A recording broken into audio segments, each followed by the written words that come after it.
Assalamualaikum warahmatullahi wabarakatuh.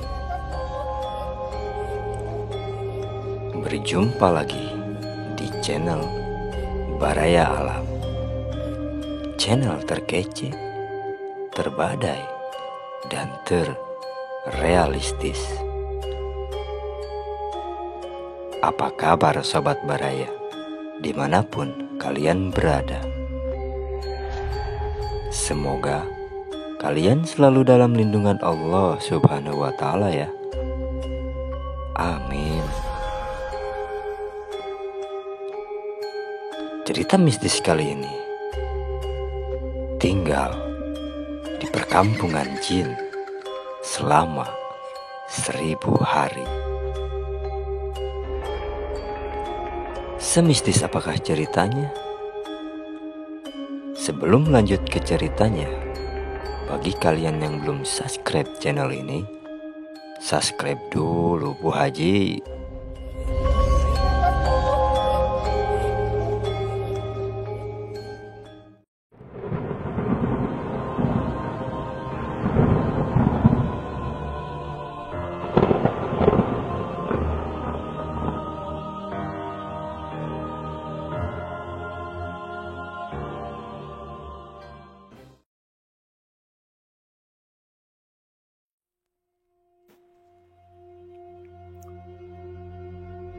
Nasib sial kembali menimpa Muji, seorang laki-laki berusia 34 tahun yang baru saja diberhentikan dari sebuah perusahaan batu bara yang ada di Kalimantan.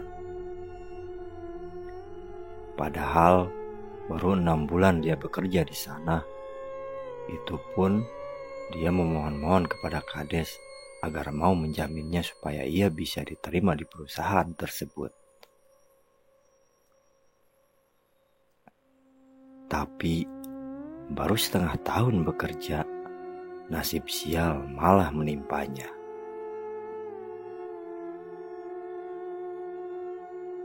Malam itu, ia tak sengaja menabrak sebuah bus karyawan yang dikemudikan oleh temannya yang sedang parkir di pinggir jalan.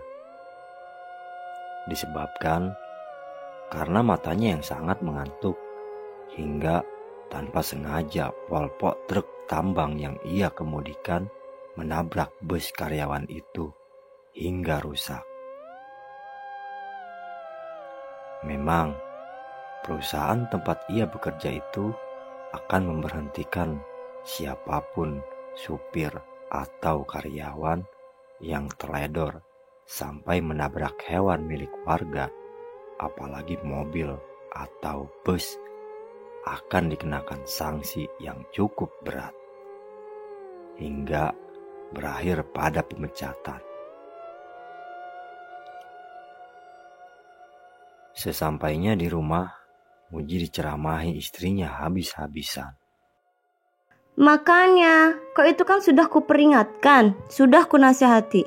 Kalau kau berteman dengan teman-temanmu itu jangan sampai ikut minum tuak. Tapi kau itu tak pernah mau mendengarkan aku, Mas. Akhirnya apa? Begini kan jadinya? Ujar istrinya Muji yang bernama Deli, sambil menyusui anak mereka yang masih bayi. Aku tidak dalam keadaan mabuk malam itu, Del. Jawab Muji. Ah, bohong. Aku tahu siapa kamu. Sekarang coba kau pikirkan, mau dikasih makan apa aku dan anakmu ini, ha? Ujar Deli yang nada suaranya semakin meninggi saat mendengar pembelaan suaminya tersebut.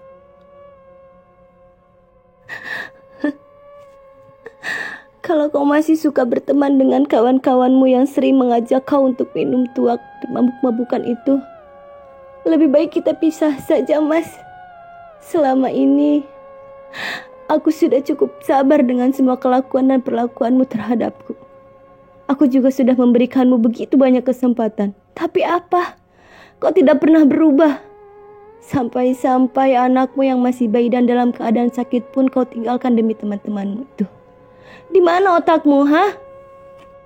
Bentak Deli diiringi air mata yang cukup deras mengalir.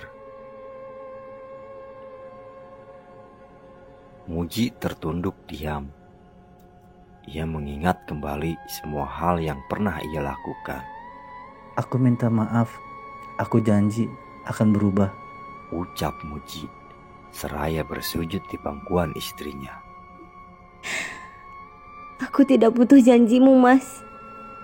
Karena seperti yang lalu-lalu, janjimu tidak pernah sekalipun kau tepati. Ujar Deli. Sampai larut malam, kedua pasangan suami istri itu pun masih tak bertegur sapa. Deli lebih memilih untuk mengurusi anak bayinya ketimbang menyediakan suaminya makan. Dan karena perut yang sudah terasa lapar, Muji akhirnya ke dapur untuk memasak. Namun, pada ringan tempat beras kosong, hanya ada sekitar 1 genggam beras saja di dalamnya.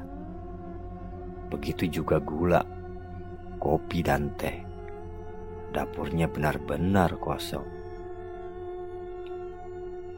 Tiba-tiba terdengar suara Derry di ambang pintu dapur. Cari apa, Mas? Beras, gula, atau kopi? Beras terakhir yang rumah ini punya sudah kau habiskan untuk meminjami Darmi, kawan akrabu si Raja Tuak itu. Gula dan kopi kau habiskan untuk menyuguhi kawan-kawanmu yang datang beberapa hari yang lalu. Dan kau tak pernah memikirkan kami. Apakah aku sudah makan atau belum? Kau tidak pernah memikirkan itu, Mas. Ujar Deli dengan mata yang berkaca-kaca. Dan perlu kau ketahui, Mas. Sudah beberapa hari ini aku dan Momo makan di tempat kakakku.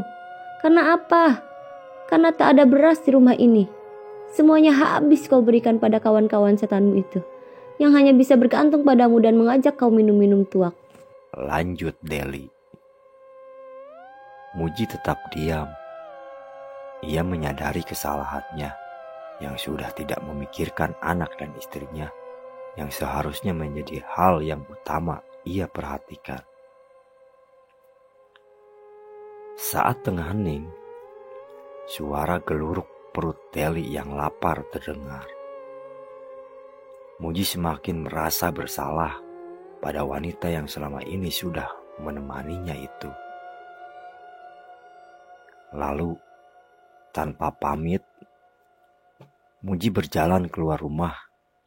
Ia bermaksud ingin meminjam uang atau setidaknya beras pada Darmi dan teman-temannya yang lain, yang juga pernah ia bantu sebelumnya. Namun, saat tiba di rumah Darmi, ia dimarahi oleh istrinya Darmi dan pulang dengan tangan kosong. Begitupun juga dengan teman-temannya yang lain. Tak ada yang bisa dan mau meminjamkannya uang ataupun beras untuk makan malam itu. Dengan langkah gontai dan putus asa, ia berjalan pulang. Di tengah jalan, ia teringat pada kakak iparnya. Dan dengan rasa malu yang teramat sangat karena pernah menolak saat si kakak iparnya meminjam uang, ia pun pergi ke rumah si kakak ipar untuk meminjam beras. Dan sesampainya di rumah kakak iparnya, Muji disambut dengan baik dan ramah. Ia juga diberikan 2 liter beras serta 2 biji telur ayam kampung yang baru saja diambil dari kurungan ayamnya.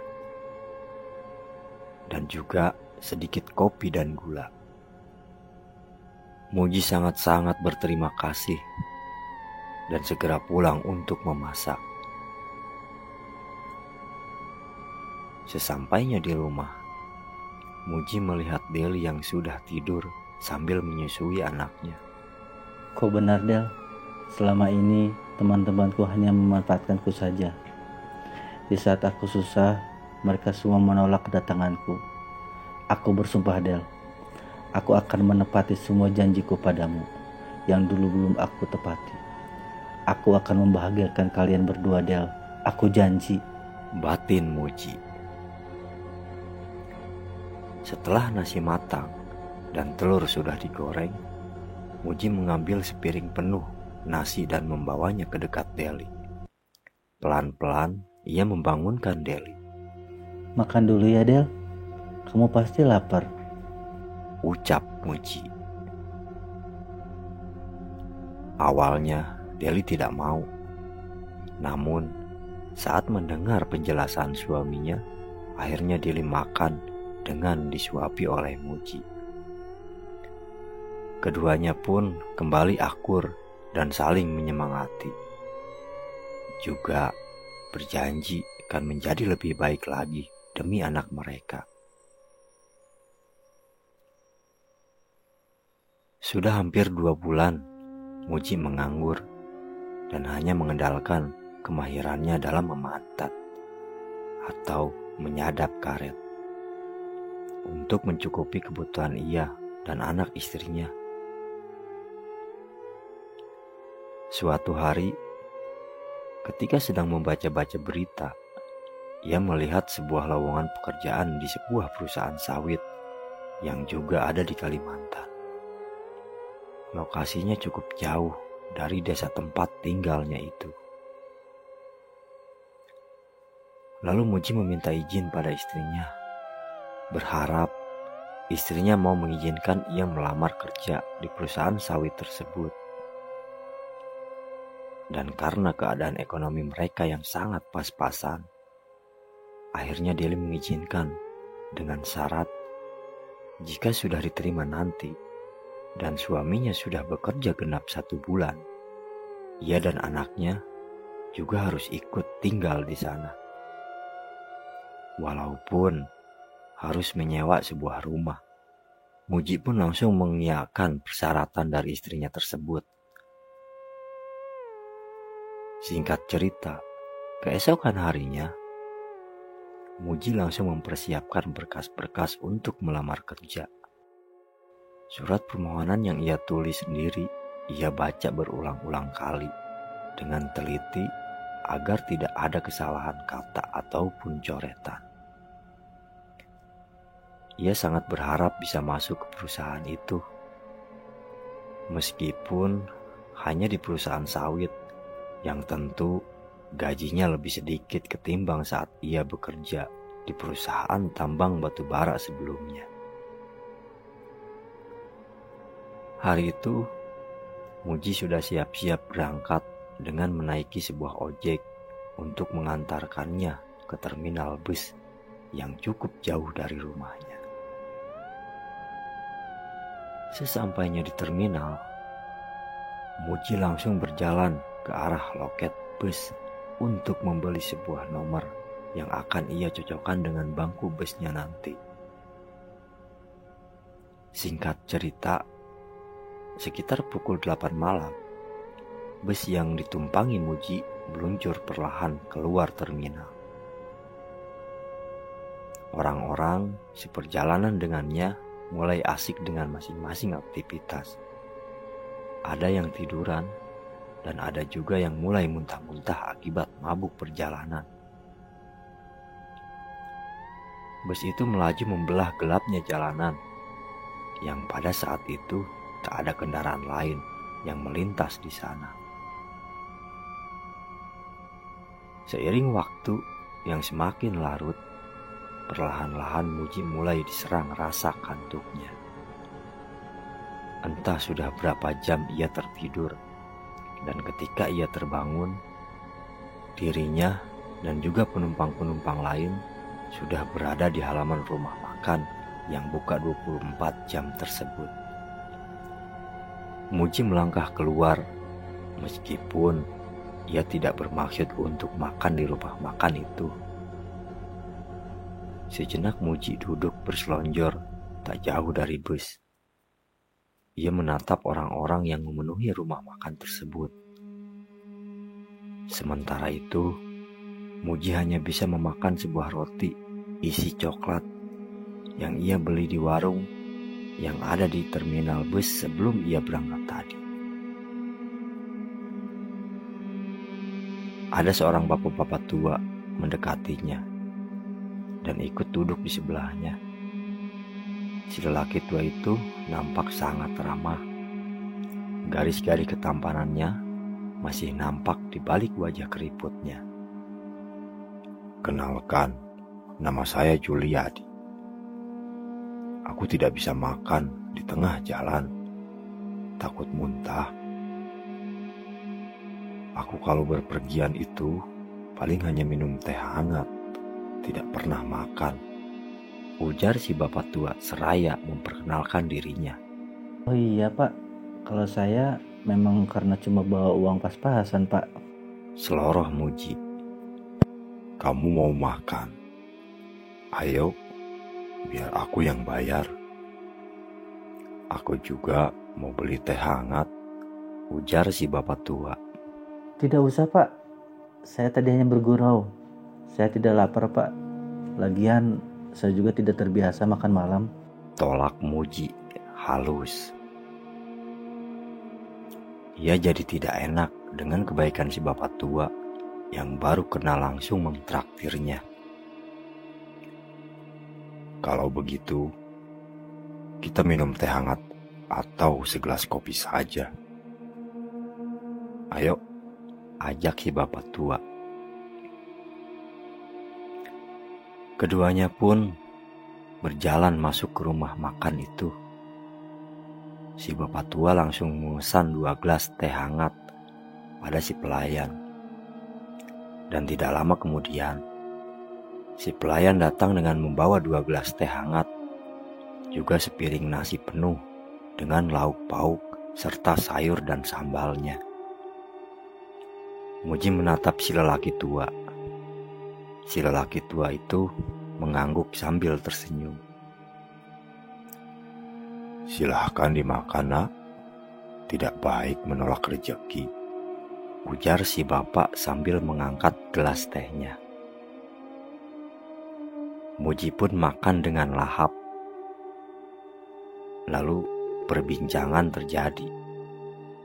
Ternyata si bapak tua itu baru saja pensiun dan akan pulang ke kampung halamannya.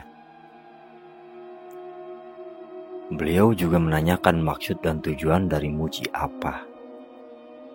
Dan Muji menjawab dengan sejujur-jujurnya bahwa ia ingin melamar kerja di salah satu perusahaan sawit yang ada di Kalimantan bagian sana.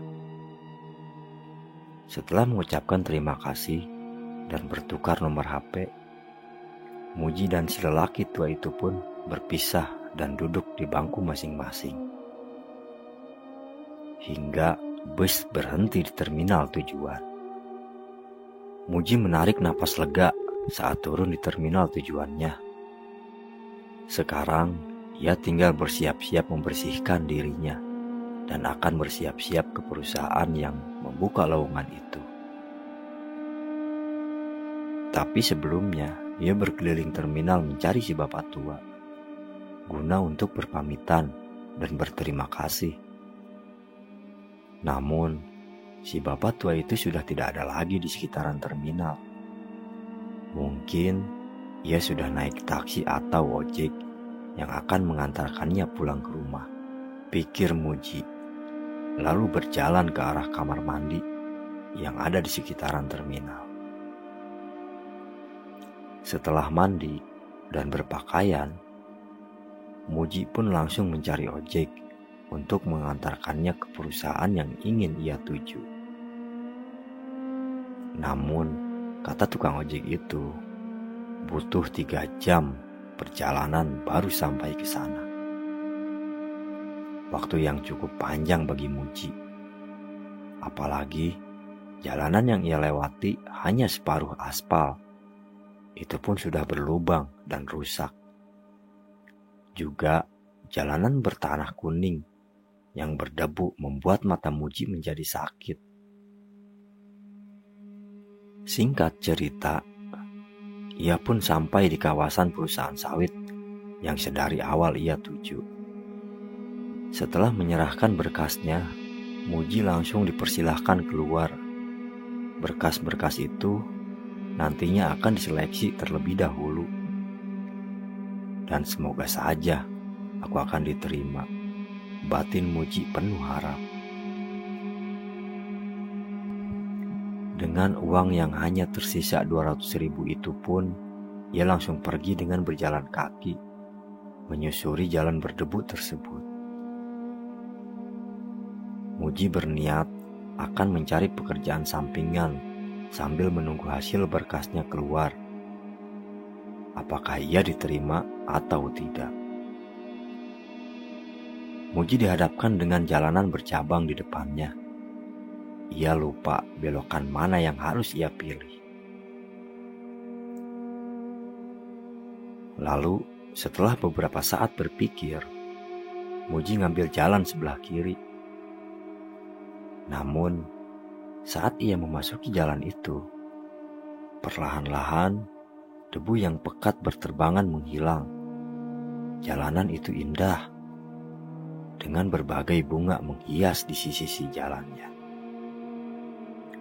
Ia juga mulai berpapasan dengan orang-orang desa tersebut yang sedang beraktivitas. Ada yang menukik kayu atau membelah kayu kecil-kecil, biasanya untuk kayu memasak. Ada juga yang sedang memberi makan ayam, dan ada juga yang menggiring bebek-bebeknya keluar kandang. Desa itu benar-benar asri dan indah. Apalagi warganya yang sangat ramah.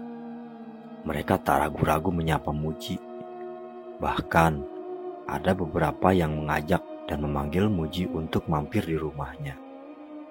Muji yang memang pada dasarnya tidak enakan itu pun akhirnya mau diajak masuk ke dalam rumah oleh salah satu warga di sana yang bernama Patuki. Di dalam rumah itu, Muji juga dihampiri oleh warga lainnya yang merupakan tetangga Patuki, dan mereka pun mengajak Muji untuk mengobrol dan berbincang-bincang. Ia juga disuguhi minuman dan bermacam kue dan makanan-makanan lainnya, dan ia juga dijamu makan besar oleh tuan rumah itu.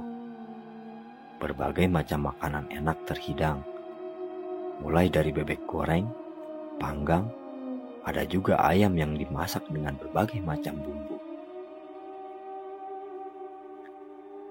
Muji dan orang-orang itu makan bersama dan saling bercanda. Hingga pada akhirnya, Muji dilarang untuk pulang dan dipersilahkan menginap di sana. Sampai hasil berkas Muji keluar dan menentukan apakah Muji diterima atau tidak. 3 hari telah berlalu. Muji yang tak enak hanya berdiam diri saja di rumah itu pun juga ikut membantu si tuan rumah untuk memberi makan ayam ataupun mengangkut kayu untuk memasak. Warga di sana nampak sangat erat satu sama lain.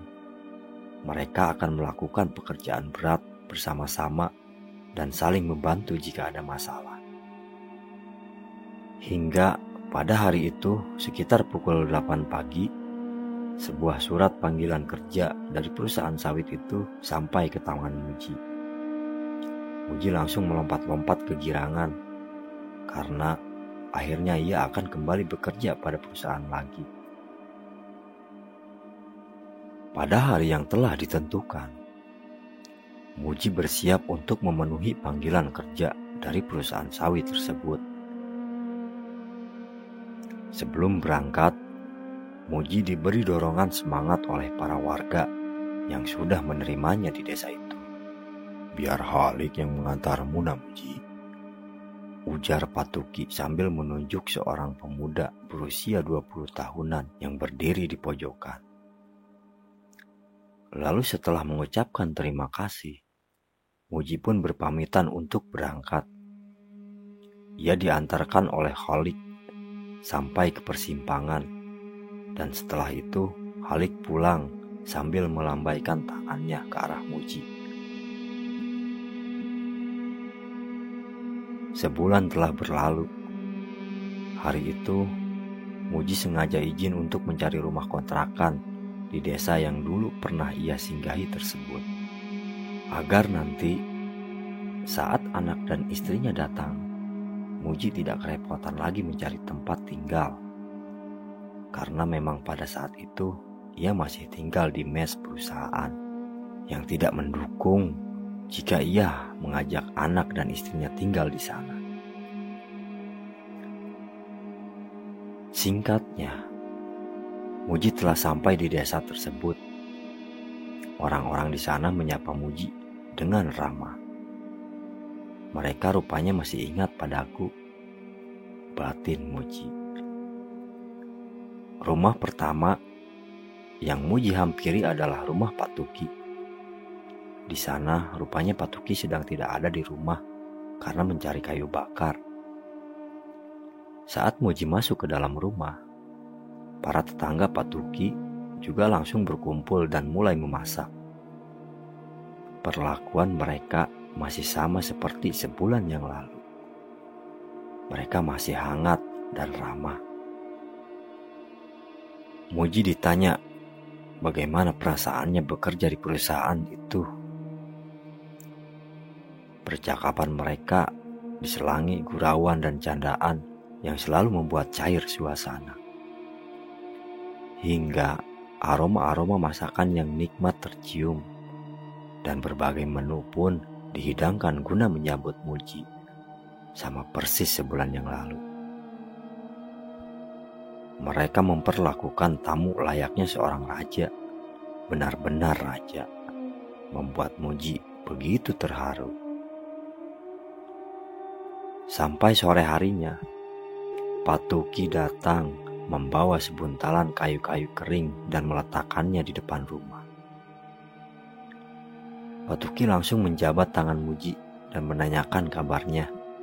Saya sebetulnya ingin mencari rumah kontrakan, Pak. Anak istri saya akan ikut kemari. Kira-kira apa ada rumah kontrakan di desa ini, Pak? Tanya Muji pelan. Oh, rumah kontrakan. Begini saja, Muji. Kalau memang kamu mau tinggal di sini, Bapak dan warga bisa membangunkan rumah untuk kalian. Ujar Pak Tuki yang langsung disetujui oleh orang-orang yang berkumpul di rumah Pak Tuki. Wah, kalau itu sepertinya terlalu merepotkan, Pak. Saya cuma mau rumah kosong atau kontrakan saja yang tidak terlalu mahal gitu, Pak. Ucap Muji tak enak hati. Kamu itu tenang saja. Anggap saja kami semua ini keluargamu. Kamu tidak perlu sungkan, apalagi sampai tersinggung. Kamu mau tinggal di sini saja. Itu sudah menjadi kebanggaan bagi kami, ujar Pak Tuki. Jadi, kapan mau pindahnya, Nak? Lanjutnya lagi. Rencananya sih pertengahan bulan ini, Pak. Jawab Muji. Baik. Sebelum pertengahan bulan, rumahnya sudah siap ditempati.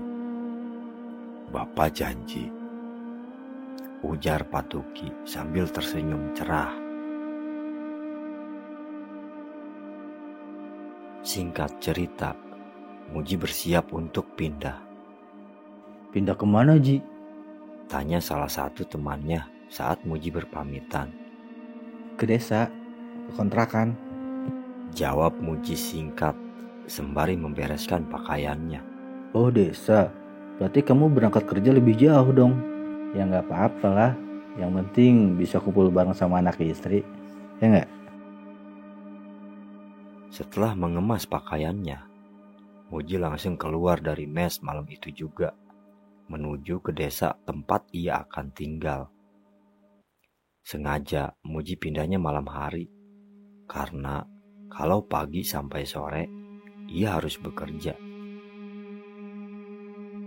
Sesampainya di desa, seolah-olah warganya tahu bahwa Muji akan datang malam itu. Mereka semua berkumpul di sebuah rumah baru yang berada di samping rumah Pak Tuki. Mereka semua tersenyum ramah dan menyapa Muji. Ini rumah untuk kau dan anak istrimu, nak. Tinggallah selama yang kalian mau. Tidak usah bayar atau apapun. Kita kan keluarga, ucap Patuki mewakili seluruh warga yang ikut dalam pembangunan rumah untuk Muji. Aduh Pak, saya jadi gak enak ini Pak. Bapak dan para warga di desa ini sangat baik terhadap saya. Saya bingung bagaimana saya bisa membalas kebaikan kalian semua, ucap Muji terharu. Siapapun yang datang ke desa kami dengan bersikap sopan dan tidak berniat macam-macam, kami akan selalu membuka pintu rumah untuk menyambutnya. Kami akan memperlakukan mereka selayaknya raja. Jadi, Nak Muji tidak usah sungkan, karena orang baik harus diperlakukan dengan baik pula, ujar Patuki sambil tersenyum. Saat Muji dipersilahkan masuk ke dalam rumah barunya itu, ia begitu takjub dengan dekorasi rumah yang begitu bagus dan unik. Rumah kecil sederhana berukuran 5x6 meter tersebut sudah dilengkapi dengan sebuah kamar tidur lengkap dengan lemari kayu dan tempat tidur, bahkan sebuah ayunan bertali rotan pun sudah tergantung dengan rapi. Kalau ada yang kurang, Nak Muji bisa langsung bilang saja, biar Bapak dan yang lainnya bisa mencarikan peralatan yang Nak Muji butuhkan, ucap Patuki. Tidak ada yang kurang Pak, ini semua lebih dari cukup kok, jawab Muji cepat. Syukurlah, ucap Patuki tersenyum. Malam itu, Muji mengendarai sebuah sepeda motor yang sebelumnya ia pinjam dari teman kerjanya untuk menjemput Deli dan anak mereka di terminal bus. Muji sudah tidak sabar ingin bertemu anak dan istrinya yang sudah cukup lama tidak berjumpa. Singkat cerita, sesampainya di terminal bus, ia lihat istrinya sedang duduk bersama anaknya di bangku panjang. Muji segera menghampiri istrinya. Saat melihat Muji, Deli langsung tersenyum manis. Begitu juga dengan Muji yang begitu sangat senang saat melihat Deli. Ia langsung meraih tubuh anaknya dan menciumi si kecil yang sudah tampak kelelahan karena perjalanan yang cukup jauh. Setelah puas memeluk dan mencium anaknya, Muji langsung mencium kening istrinya. Setelah itu, ketiganya pun menaiki sepeda motor menuju ke desa di mana mereka akan tinggal selama Muji belum bisa membeli rumah sendiri. Jalan ke desa itu berkabut tebal. Lampu kendaraannya pun seakan tak mampu menembus kabut itu. Dan anehnya, baru beberapa meter saja anaknya Muji yang masih kecil itu menangis keras. Istrinya kewalahan menenangkan anaknya. Apalagi saat itu mereka masih berada di atas motor yang berjalan. Mungkin dia takut gelap Del, ujar Muji. Deli pun menutupi wajah anaknya dengan kain.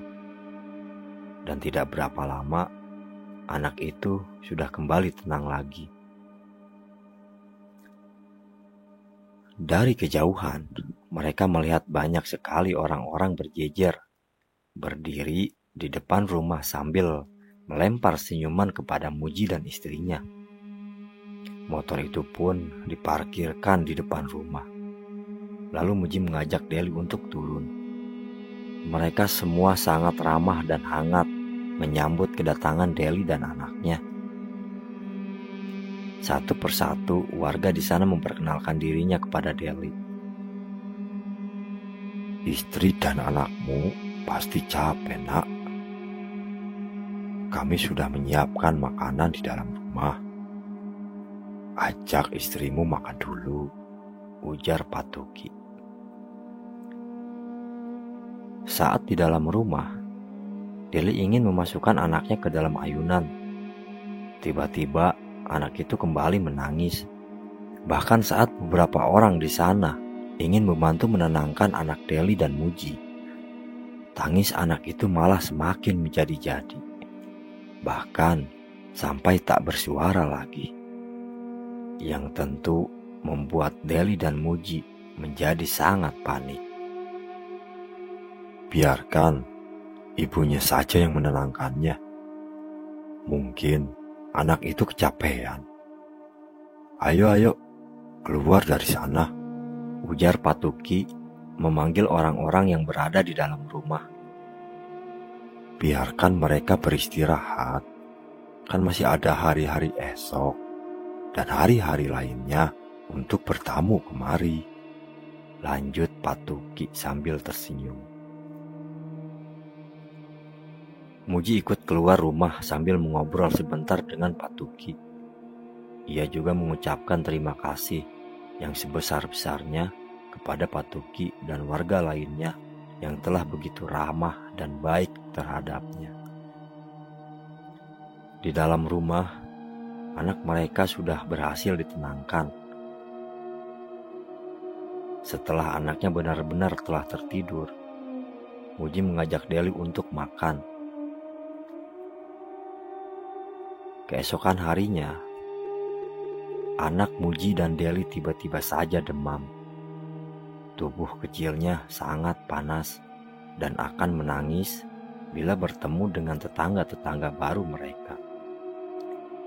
Deli benar-benar kerepotan dibuatnya. Apalagi saat itu suaminya bekerja dan akan pulang pada sore hari.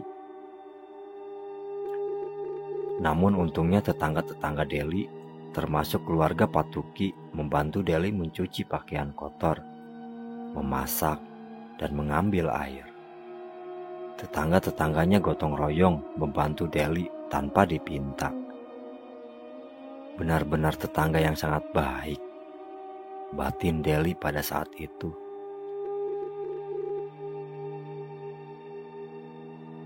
Pada siang hari sampai malam, anak Deli menangis terus-menerus tanpa henti. Dan beberapa kali mengalami kejang-kejang.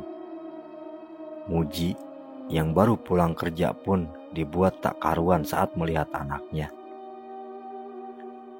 Di luar rumah, terdengar Patuki sedang membentak seseorang. Entah apa yang sedang terjadi di luar sana. Muji juga tak mendengar apa yang dikatakan Patuki. Beberapa saat kemudian, Patuki masuk ke dalam rumah. Ia langsung berjalan ke arah istrinya Muji yang masih menggendong anaknya. Dengan tangan yang sedikit gemetar, Patuki mengoles arang hitam ke bagian dahi tengah antar kedua alis, lalu mencium anak itu. Dan anehnya, anak Deli dan Muji langsung tenang. Mereka berdua sangat senang melihat anaknya sudah tenang dan bisa tersenyum. Begitu juga Patuki dan warga lainnya. Dulu ada kepercayaan bahwa menaruh arang hitam di bagian mata anak kecil akan membuat mereka tenang dan nyaman. Jadi, kalau bisa jangan dihapus, ujar Patuki tersenyum.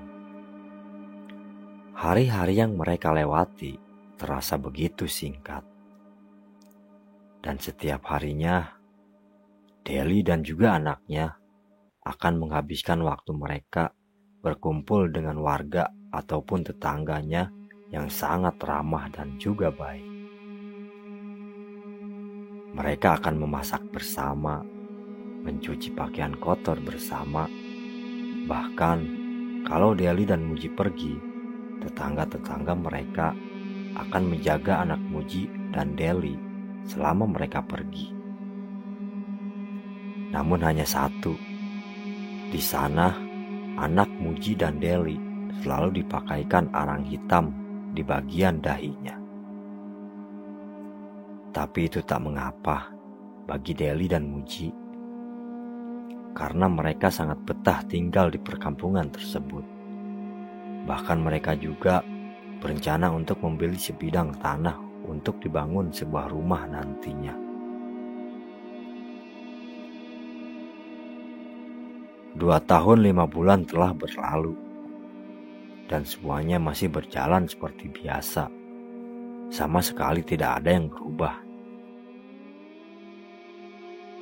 Setiap hari kau selalu terlihat ceria. Kenapa, Ji? Tanya temannya. Ya mungkin karena keluarga aku bahagia dan tetangga-tanggaku juga sangat baik dan perhatian lagi pada kami. Jawab Muji setengah bercanda. Ya aku percaya kalau keluargamu bahagia, tapi sebaiknya kau jangan terlalu akrab dengan tetanggamu itu, karena kita kan nggak tahu hati seorang itu seperti apa dan nyatanya apa. Ujar temannya Muji.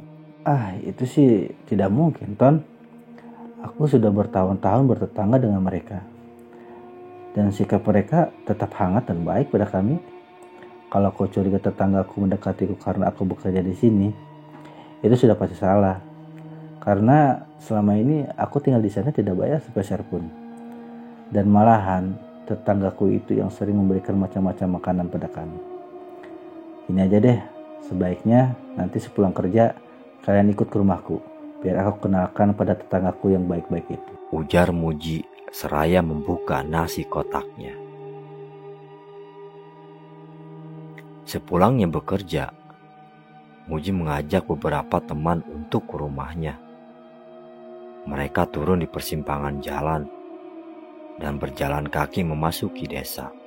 Perasaan kita baru tahu kalau di sini ada desa ya, Mot? Ujar salah satu teman Muji berkata pada yang lainnya. Singkat cerita, akhirnya mereka sampai di perkampungan tempat Muji dan anak istrinya tinggal. Beberapa warga terlihat menatap mereka dengan tatapan yang sulit diartikan. Mereka menyapa teman-teman Muji dengan ramah, sama seperti Muji dulu. Mereka disambut dengan sangat baik dan disediakan makanan yang sangat lezat. Semua teman Muji dibuat senang dan gembira, apalagi dengan kehadiran beberapa orang gadis cantik di sekitar mereka. Namun Khair yang terkenal polos itu malah menjauh dan lebih memilih untuk mengobrol dengan Patuki yang sedari tadi mengawasi mereka dari pelataran rumahnya. Saat akan pulang, Iton yang memang rakus membungkus habis sisa makanan yang tadi dihidangkan untuk nanti ia makan di rumah. Pagi itu, Patuki menghampiri Muji yang sedang bersiap-siap untuk berangkat kerja. Beberapa temanmu yang tadi malam datang bersamamu itu punya niatan yang baik. Semoga saja kau tidak termakan hasutan mereka, ucap Patuki yang terasa aneh di telinga Muji. Muji terdiam. Ia masih bingung dengan ucapan Patuki. Raut wajah Patuki juga terlihat berbeda dari biasanya. Sesampainya di tempat kerja, Khair dan Iton memberitahu Muji bahwa teman-temannya yang lain jatuh sakit. Dan Iton juga menunjukkan sesuatu yang berbau amat sangat busuk di dalam tasnya. Kata Iton, itu adalah makanan yang sempat ia bawa dari rumah Muji dan Patuki. Tapi yang Iton tunjukkan itu tidak seperti makanan, malah sebaliknya. Dalam bungkusan tersebut seperti kumpulan sampah makanan yang sudah berlendir dan beraroma busuk. Malah sebagian ada bekas gigi hewan dan belatung. Muji menggelengkan kepalanya. Ia tak percaya pada apa yang dikatakan Iton. Tidak ada alasan untuknya meragukan kebaikan Pak Tuki dan warga desa lainnya. Kalian jangan mengada-ngada. Tega sekali kau, Ton, menuduh orang sebaik Pak Tuki. Bentak Muji. Sumpah demi Tuhan, aku tidak menuduh, apalagi menyalahkan. Aku hanya bilang bahwa ada yang tidak beres dengan mereka. Jawab Iton tak kalah sengit. Muji pergi tanpa bicara. Hari itu benar-benar membuatnya ingin segera pulang ke rumah. Setelah hampir 3 bulan lebih, Iton dan Hair pergi diam-diam menuju perkampungan di mana Muji dan keluarga kecilnya tinggal. Mereka berdua ingin memastikan sesuatu tentang tempat itu yang sebelumnya sudah ditanyakan ke orang pintar. Mereka berjalan sudah hampir 1 jam menyusuri jalan tersebut. Namun aneh, tak juga mereka menemukan perkampungan itu. Tak mau putus asa, mereka berdua lalu mengeluarkan HP-nya dan mencoba melihat di sekitar jalan melalui kamera. Sepanjang jalan, mereka melihat jalan dan sekitarnya dengan kamera HP. Namun, setelah sekian lama sama sekali tak ada keanehan. Hingga beberapa saat kemudian terlihat sebuah perkampungan yang persis dengan perkampungan yang dulu pernah mereka datangi. Namun anehnya, saat mereka melihat tanpa kamera, perkampungan itu lenyap dan hanya ada tanah kosong yang dipenuhi semak belukar. Berkali-kali mereka berdua mengarahkan kamera dan kemudian mengalihkannya, namun tetap sama. Perkampungan tersebut tak terlihat tanpa kamera. Tiba-tiba saat ia mengarahkan kameranya lagi, nampak sesosok makhluk halus, berbulu lebat, berwarna kemerahan, tepat berada di depan kamera, yang seketika membuat keduanya melompat ke belakang. Dan tanpa sengaja, HP yang dipegangnya pun ikut terlempar ke atas.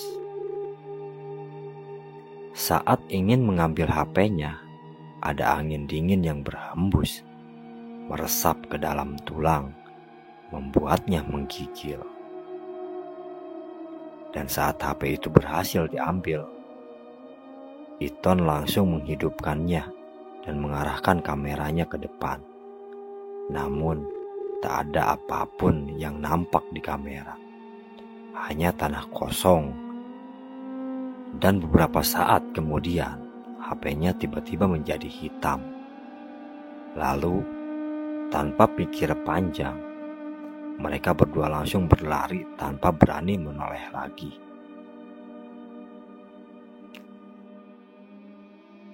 Keesokan harinya, saat Muji baru sampai ke tempat kerjanya, ia langsung dikeroyok oleh teman-temannya. Kedua tangan dan kakinya diikat dengan kuat.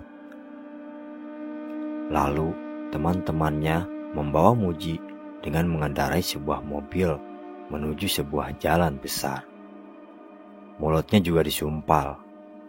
Hanya tatapan Muji terlihat seperti sangat marah kepada teman-temannya. Beberapa saat kemudian, mobil itu memasuki sebuah halaman rumah dengan cat warna hijau muda yang di bagian depan rumahnya terdapat banyak tumbuhan seperti terong, kacang panjang, dan juga cabai. Muji diangkat dan digotong masuk ke dalam rumah. Di dalam sana ada seorang laki-laki berkopiah haji. Muji benar-benar dibuat kesal dan emosi. Apalagi setelah mengetahui maksud dan tujuan dari teman-temannya membawa ia ke sana. Mereka bermaksud menyadarkan Muji dari tipuan mata dari warga perkampungan itu. Di sana Muji diberi minum sesuatu yang diambil dari sebuah bambu. Dan masih dalam keadaan terikat, Muji dibasuh mukanya dengan air tersebut. Lalu orang itu menyuruh teman-teman Muji untuk melepaskannya. Setelah ikatannya dilepas, Muji langsung membentak semua teman-temannya yang terlibat. Lalu ia pulang tanpa permisi. Hari itu, Muji langsung pulang karena amarahnya sudah tidak bisa ditahan. Namun anehnya, setelah sekian lama berjalan pulang, ia tak juga melihat batas desa. Namun, tanpa curiga sedikit pun, Muji terus melangkah. Tak berapa lama kemudian, ia melihat anak dan istrinya yang sedang duduk di antara semak-semak sambil berbicara sendiri. Jantung Muji seketika berdetak dengan cepat. Apalagi telah melihat sesuatu yang istrinya suapi ke anaknya, yang berupa bubur habang dan bubur putih yang sudah berlendir dan berulat. Perut Muji langsung mual. Ia melemparkan makanan itu ke tanah. Tentu saja itu membuat istrinya marah dan bertanya-tanya. Kau kasih makan apa anakku? Bentak Muji langsung mengambil paksa anaknya. Kau ini kenapa sih, Mas? Tanya Deli tak kalah emosi. Itu kotor, berulat. Kenapa dikasih ke anak kita? Ujar Muji. Kotor? Ulat apa? Nyata-nyata itu makanan bersih dan baru dikasih oleh Pak Tuki, Mas. Jawab istrinya. Sekarang ayo kita pulang. Kenapa kau ajak anak kita ke sini? Ujar Muji. Pulang? Pulang kemana, Mas? Pulang ke rumah yang samping rumah Pak Tuki lah. Ayo cepat. Ujar Muji lagi. Kau sudah gila ya, Mas? Atau jangan-jangan kau mabuk? Aku sedang tidak ingin bergurau Delia Permataningsih. Iya, tapi ini kan rumahnya, Mas. Dan di samping itu rumah Pak Tuki. Bentak istrinya menunjuk ke sebelah. Namun Muji hanya melihat tanah kosong di sana. Tak ada tanda-tanda kehidupan di sana. Tiba-tiba, tepat di belakang Muji terdengar suara berat. Rupanya kau sudah tahu ya, Ujar suara itu. Dan saat Muji menengok ke belakang, ia sangat terkejut dan ketakutan. Karena makhluk yang berdiri di situ bukanlah manusia. Makhluk kurus berburu lebat berwarna kemerahan itu menyeringai menatapnya. Maaf ya, Pak. Mungkin dia diajak mabuk sama teman-temannya. Ucap Deli ramah pada makhluk itu. Pak Tuki? Apa maksud kamu, Del? Gumam Muji menatap ke arah istrinya. Istrinya tak menjawab dan hanya menatapnya dengan tatapan aneh. Hanya sesaat saja Muji mengalihkan pandangannya dari makhluk itu. Dan tiba-tiba saat ia menoleh lagi, banyak sosok-sosok yang rupanya aneh dan menyeramkan berdiri di sana. Membuat Muji seketika lemas dan jatuh pingsan. Untungnya teman-teman Muji dan lelaki berkopiah tadi datang tepat waktu. Khair langsung menggendong anak Muji dan yang lainnya mengamankan Muji juga istrinya. Sementara lelaki berkopiah itu seperti sedang berbicara dengan sesuatu yang tak kasat mata. Semuanya sudah selesai. Mereka tidak jahat dan tidak bermaksud untuk mencelakai. Mereka sudah melepaskan teman kalian, ujar si lelaki berkopiah. Mereka yang ada di sana pun menghela napas lega mendengar perkataan dari si lelaki berkopiah tersebut. Lalu mereka kembali membawa Muji beserta anak dan istrinya ke rumah si lelaki berkopiah. Di sana Muji dan anak istrinya diberikan air putih yang sudah didoakan untuk membasuh isi perut mereka yang sudah selama bertahun-tahun ikut makan makanan dari makhluk yang disebut jin. Muji sangat berterima kasih pada teman-temannya yang mau menyelidiki perkampungan itu demi Muji. Tak terbayangkan selama itu Muji dan anak istrinya ikut makan apapun yang dimakan makhluk-makhluk itu. Bahkan teman-temannya yang pernah sekali saja makan di sana sudah dibuat muntah-muntah. Setelah tahu apa bentuk sebenarnya dari makanan yang pernah mereka makan, sampai saat ini perkampungan itu katanya sih masih ada, tapi penduduknya tidak pernah lagi menjebak manusia untuk singgah di sana. Semoga saja kejadian Muji dan keluarganya tak pernah terulang lagi. Terkait benar atau tidaknya kejadian yang menimpa Muji, kembali pada kalian masing-masing bagaimana menyingkapinya. Wallahu a'lam bishawab. Sekian dari saya, kurang dan lebihnya mohon maaf apabila ada perkataan atau juga intonasi nadanya yang tidak tepat. Akhirul kalam. Assalamualaikum warahmatullahi wabarakatuh.